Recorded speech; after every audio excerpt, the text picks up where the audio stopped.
Maharashtra updates मध्ये तुमचं स्वागत। सविस्तर बातम्या पाहण्या अगोदर नजर टाकूयात महत्त्वाच्या हेडलाईन्सवर। अमरावतीमध्ये ठाकरे शिवसेना आणि मनसे युतीच्या समर्थनार्थ घोषणाबाजी। महाराष्ट्राच्या आणि मराठी माणसाच्या हितासाठी ठाकरे बंधूंनी एकत्र यावं, अंबादास दानवे यांची प्रतिक्रिया। ठाकरे बंधू एकत्र आले तरी भाजपला कुठेच अडचण येणार नाही, पंकजा मुंडेंचं वक्तव्य।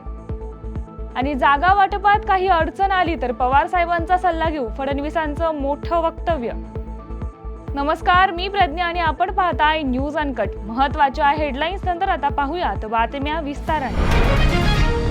उद्धव ठाकरे आणि राज ठाकरे यांच्या कार्यकर्त्यांकडून आवाज कुणाचा, शिवसेना मनसे युतीचा, अशी जोरदार घोषणाबाजी करण्यात आली आहे। उद्धव ठाकरे आणि राज ठाकरे यांनी एकत्र यावं अशी इच्छा अमरावतीतील शिवसैनिक आणि मनसैनिकांनी वर्तवली आहे। दोन्ही ठाकरेंची मुंबईत युती झाल्यास पहिले फटाके अमरावतीमध्ये फुटणार असल्याचा निर्धार मनसे आणि शिवसेनेच्या कार्यकर्त्यांनी केलाय। ठाकरे बंधूंनी एकत्र यावं अशी आमची इच्छा असल्याचं विरोधी पक्षनेते अंबादास दानवे म्हणालेत। दानवे आज जालना दौऱ्यावर आले असता माध्यमांशी संवाद साधताना ते बोलत होते। उद्धव ठाकरे आणि राज ठाकरे एकत्र आले तर आम्हाला सगळ्यांनाच आनंद होईल असं दानवे म्हणालेत। महाराष्ट्राच्या आणि मराठी माणसांच्या हितासाठी ठाकरे बंधूंनी एकत्र यावं अशी अपेक्षा अंबादास दानवेंनी व्यक्त केली आहे। आम्ही आधीपासूनच सांगतोय की शिवसैनिकाची पण ही इच्छा आहे महाराष्ट्राच्या हितासाठी। निवडणूक वेगळा विषय आहे, पण ह्या महाराष्ट्राच्या हितासाठी, मराठी माणसाच्या हितासाठी जर उद्धवजी आणि राजसाहेब एकत्र आले तर आम्हाला तर सगळ्यांना आनंदच आहे आणि ते व्हावं अशी। ठाकरे बंधू एकत्र आल्यानं भाजपला कुठेच अडचण येणार नाही। भाजप हा जगातला सर्वात मोठा पक्ष आहे। देशात आणि राज्यात भाजपची सत्ता आहे। भाजपला त्यामुळे अडचण होईल असं मला वाटत नाही, असं पंकजा मुंडे म्हणाल्यात। ठाकरे बंधूंच्या एकत्र येण्यानं मुंबई महानगरपालिकेत भाजपला अडचण येईल का याबाबत विचारणा केली असता तुळजापूर दौऱ्यावर असलेल्या पंकजा मुंडे यांनी हे विधान केलं। भाजपला कुठेच अडचण येण्याचं काही कारणच नाही। भाजप आता सगळ्यात जास्त मोठा पक्ष आहे जगात आणि बहुतांश राज्यामध्ये आणि देशामध्ये आमचं तिसऱ्यांदा सरकार, महाराष्ट्रामध्ये आमचं सरकार आहे। त्यामुळे भाजपला काही अडचण होईल असा मी त्याच्याविषयी विचार करत नाही। आणि ते दोघेही मोठे नेते आहेत, त्यांनी काय करायचं हा सर्वस्वी त्यांचा प्रश्न आहे, ते विचारांचे। पुण्यातील भाजप कामगार आघाडीच्या अध्यक्षाने महिला अधिकाऱ्यांबरोबर चुकीचं वर्तन केल्याबाबत देवेंद्र फडणवीस यांनी प्रतिक्रिया दिली आहे। जो चुकीचा वागेल, जो कायदा मोडेल त्याच्यावर कारवाई होईल, मग तो कुठल्याही पक्षाचा असो, असं फडणवीस म्हणालेत। प्राज इंडस्ट्रीजचे डॉक्टर प्रमोद चौधरी यांच्या पहिल्या तीरावरून तर असं झालं या पुस्तकाचा प्रकाशन सोहळा पार पडला, त्यावेळी ते बोलत होते। महायुती जागा वाटपांमध्ये ओढाताण होईल या शरद पवारांच्या वक्तव्यावर फडणवीस यांनी मिश्किल टोला लगावलाय। जागा वाटपात काय अडचण आली तर पवार साहेबांचा सल्ला घेऊ अशी प्रतिक्रिया फडणवीसांनी दिली आहे। बघा, मी पहिल्यांदा तर तुम्हाला सांगतो, कुठल्याही पक्षाचा कोणी असो चुकीचा वागेल, कायदा मोडेल तर या राज्यामध्ये त्यांना आम्ही सोडणार नाही। त्याच्यामुळे जी काही कारवाई झाली पाहिजे ती कारवाई कोणत्याही पक्षाचा असो, आमच्या पक्षाचा असो, दुसऱ्या पक्षाचा असो, ती होणारच। सर, की महायुतीचं जागा वाटप थोडा जिरकीचं होईल, खूप ओढाताण होईल, शक्य वाटत नाही। मग जरा काही अडचण आली तर पवार साहेबांचा सल्ला घेऊन यासह बुलेटिन मध्ये घेऊयात एक छोटीशी विश्रांती। कुठेही जाऊ नका, पाहत राहा news uncut.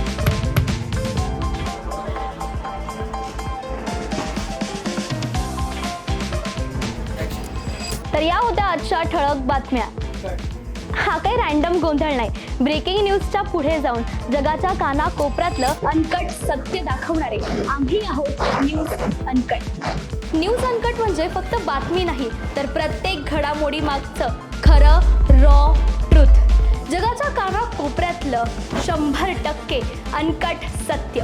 No drama, no filters, just truth. ग्लॅमरचं धम्माल जग, स्टार्सचे मसालेदार किस्से आणि पडद्यामागचे रिअल हिरोज, बॉलिवूड पासून मराठी सिनेमांपर्यंत फुल ऑन एंटरटेनमेंट फक्त कलारंजनमध्ये। गुन्ह्यांचा पर्दाफाश, थेट तपास आणि शॉकिंग रिव्हिल्स, क्राईम कनेक्शन जाणून घ्यायचंय मग पहा न्यूज अनकटचा क्राईम रिपोर्ट।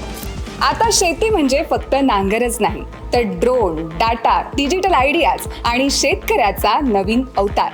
पहा कृषी विश्व, प्रगतीची एक नवी दिशा। हेल्दी राहायचंय, फिट राहायचंय मग जाणून घ्या फिटनेसच्या simple tips, healthy diet plans news अनकटच्या धन्वंतरीमध्ये. गल्लीपासून दिल्लीपर्यंत थेट सडेतोड आणि रोखठोक रिपोर्टिंग. राजकारणातील सगळे खेळ नो फिल्टर स्टाईलमध्ये. #राजकारण न्यूज अनकटवर. जगाकडे बघण्याचा नवा दृष्टिकोन. ही गोष्ट ऐकलीत का, जी तुम्हाला विचार करायला लावेल. पहा विषय काय. शेवटच्या क्षणाचा थरार, मैदानावरील धमाल, खेळाडूंचे किस्से आणि बरंच काही. क्रीडा विश्वमध्ये सर्व काही. प्रत्येक बातमी, प्रत्येक विषय, प्रत्येक घटना थेट तुमच्यापर्यंत. No filter, no biasness. बातमी जशी आहे तशीच दाखवणार. आणि आता एक big update. News uncut is levelling up. आता न्यूज अनकट घेऊन येत आहे एक नवीन स्वतंत्र चॅनल, जिथे सगळं काही थेट, रिअल आणि अनकट असणार. More content, more shows, more real talks. Presenting uncut explained.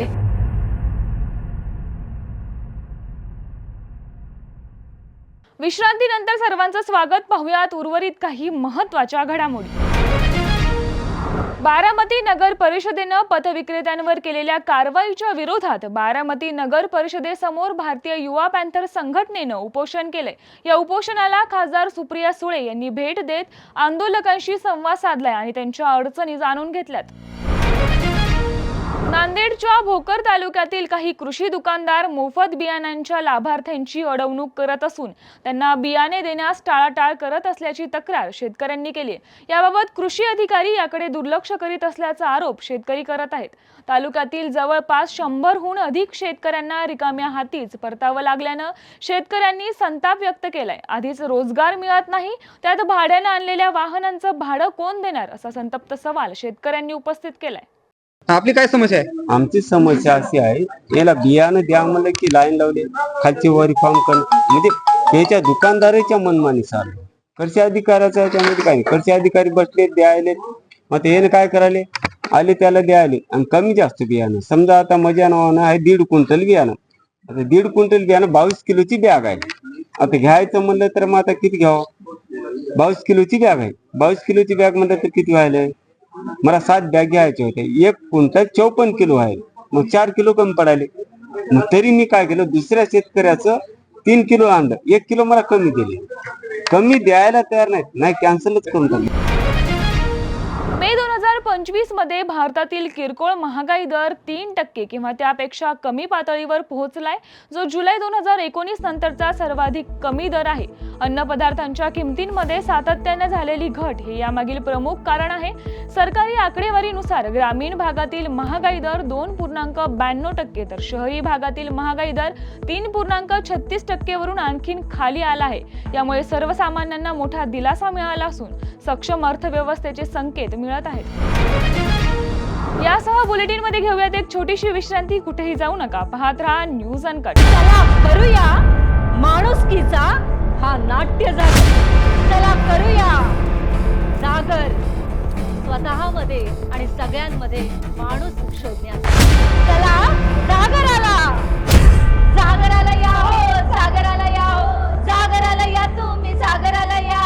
माणुसकीच्या जागराला या हो, जागराला या तुम्ही, जागराला या. थिएटर ऑफ रिलेव्हन्सच्या कलाकारांचा हा नाट्य जागर येतो लवकरच आपल्या भेटीला न्यूज अनकटवर. विश्रांतीनंतर सर्वांचं स्वागत. पाहुयात उर्वरित काही महत्त्वाच्या घडामोडी. पुणे ग्रामीणच्या रांजणगाव परिसरात 25 मे रोजी एका महिलेसह तिच्या 2 मुलांचे जळालेले मृतदेह सापडले होते. या प्रकरणी पोलीस अधीक्षक संदीप सिंह गिल यांच्या नेतृत्वाखाली विशेष तपास पथक तयार करण्यात आलं होतं. तपासात मृत महिला स्वाती सोनवणे असल्याचं निष्पन्न झाले. तपासानंतर तिचा नातेवाईक गोरख बोखरे यानं विवाहास नकार दिल्यामुळे तिचा आणि तिच्या मुलांचा गळा दाबून खून केल्याची कबुली दिली आहे. त्यानंतर 3ही मृतदेह पेटवून पुरावे नष्ट करण्याचा प्रयत्न केला. आरोपीला अटक करून पोलीस कोठडीत ठेवण्यात आले.